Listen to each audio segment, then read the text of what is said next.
दोस्तों, राजस्थान का वो चर्चित हत्याकांड फिर से सुर्खियों में है। यह दोस्तों, राजस्थान की दशा और दिशा पलटने वाला, राजस्थान की पॉलिटिक्स यानी राजनीति को उलट पुलट करने वाला वो हत्याकांड आज फिर चर्चा में है।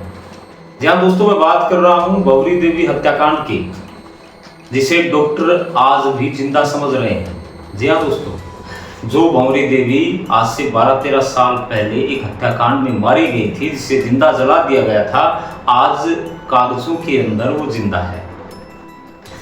मामला तब उजागर हुआ जब अजमेर सीएमएचओ ने एक हस्ताक्षर करने से मना कर दिया कि बच्चों को भंवरी देवी हत्याकांड से रिलेटेड कोई भी पेंशन नहीं मिलेगी, क्योंकि वो कागजों में जिंदा है। या दोस्तों, राजस्थान का जो सिस्टम है वो कितना करप्ट हो सकता है, इसी बात से अंदाजा लगा लीजिए। वही भंवरी देवी जिन्होंने एक ऐसा माहौल क्रिएट कर दिया था, सरकार गिरते गिरते बची थी अशोक गहलोत की, यदि वो मंत्रिमंडल से महिपाल सिंह मदेरणा को यदि निष्कासित नहीं करते तो आज शायद ही सपने ले पाती कांग्रेस राजस्थान में आने का।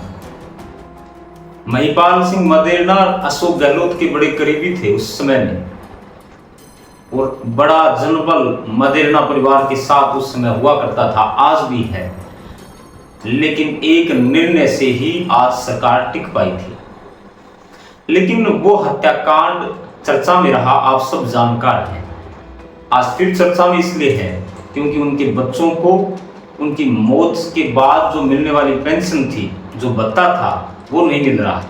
अजमेर सीएमएचओ हस्ताक्षर करने से मना कर रहे हैं, बार बार उस पेज को पलट रहे हैं कि भाई आगे से कोई डेथ सर्टिफिकेट हमें नहीं मिला।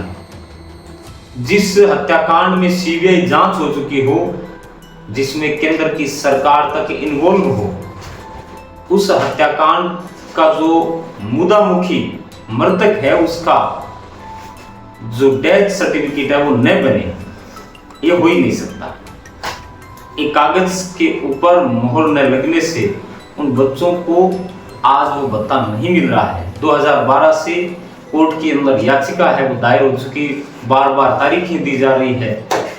अब मामला संज्ञान में आया हाई कोर्ट के, तो जज साहब ने फटकार लगा दी सीएमएचओ कि जिस हत्याकांड को इतनी बड़ी चर्चा में रखा गया था, जो चर्चा में रहा था, उसको आप कैसे जिंदा रख पा रहे हैं?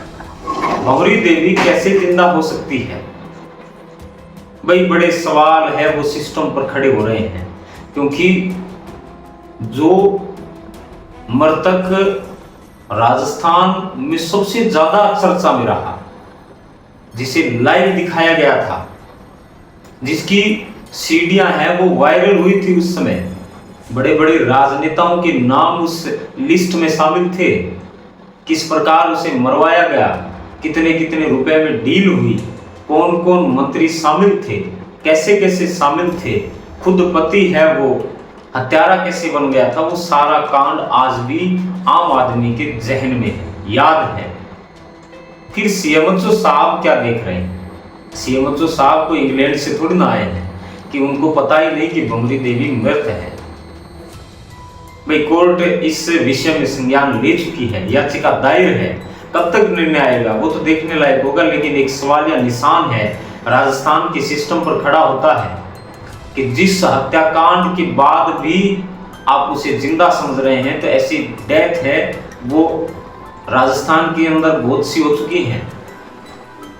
हर तीसरे चौथे दिन एक वृद्ध व्यक्ति की मृत्यु होती है, और जिसका डेथ सर्टिफिकेट है एक नर्स जारी करती है, एक नगरपालिका जारी करता है। तो क्या आप उस डेथ सर्टिफिकेट को, उस मृत्यु प्रमाण पत्र को नहीं मानेंगे? बस यही सवाल या निशान है इस सिस्टम पर। क्या सरकारी तंत्र इतना कमजोर है इस देश का कि लोग एक कागज के लिए चक्कर लगाएंगे? देखिए, या तो आप कोई सहायता दीजिए ना, आप आम आदमी को ये बोल दीजिए कि हम राजकोष से आपकी सहायता नहीं करेंगे, तो वहां पर दिमाग में, एक जहन में लोगों के ये तो रहेगा कि यहाँ सरकार हमारे साथ नहीं है, हमें इस लफड़े में पड़ना ही नहीं है, वो अपने काम करते रहें। और यदि आप मुंह उठाकर एक बड़ी जनसभा में कह देते हैं कि हम ये योजना आपके लिए लेकर आए हैं, और उस योजना के लिए आप लोगों को चक्कर कटवाते हैं, लोगों को दुखी करते हैं, 2-2 साल 12-12 साल तक ऐसे मामले पेंडिंग पड़े हैं जिनमें लोगों को पेंशन मिलनी थी, जिनको भत्ता मिलना था, आज भी वो चक्कर काट रहे हैं। आखिर सरकार और सिस्टम चाहता क्या है? आखिर ऐसे कौन से अधिकारी हो गए जिनको एक अलग ही प्रूफ देना पड़ेगा?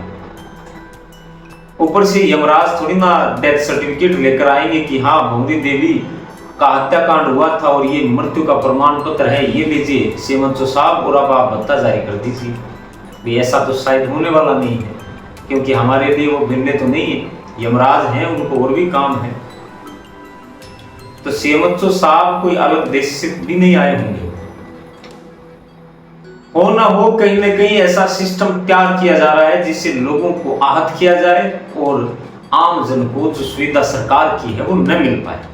सरकार तक हम इस चीज को पहुंचाए, यही हमारा कर्तव्य है। हो सकता है कि इन अधिकारियों का ब्यौरा सरकार तक पहुंचा ही नहीं, तभी तो देखिए देश में भ्रष्टाचार एक इंतहा लेवल तक पहुंच चुका है। आखिर कब सरकार जागेगी? जब नेपाल जैसे कांड होने शुरू होंगे क्या तब जागेगी? जब युवा अपनी ताकत दिखाएगा क्या तब जागेगी सरकार? उम्मीद है कि आप इस मामले को संज्ञान में लेंगे और जल्द से जल्द उन बच्चों को बता देने की कोशिश करेंगे, ताकि इस भ्रष्ट सिस्टम को थोड़ा बहुत ढका जा सके। आज के लिए बस इतना ही। कल फिर मिलेंगे एक नई और खास धाकड़ न्यूज के साथ। बहुत बहुत धन्यवाद। जय हिंद, राम राम।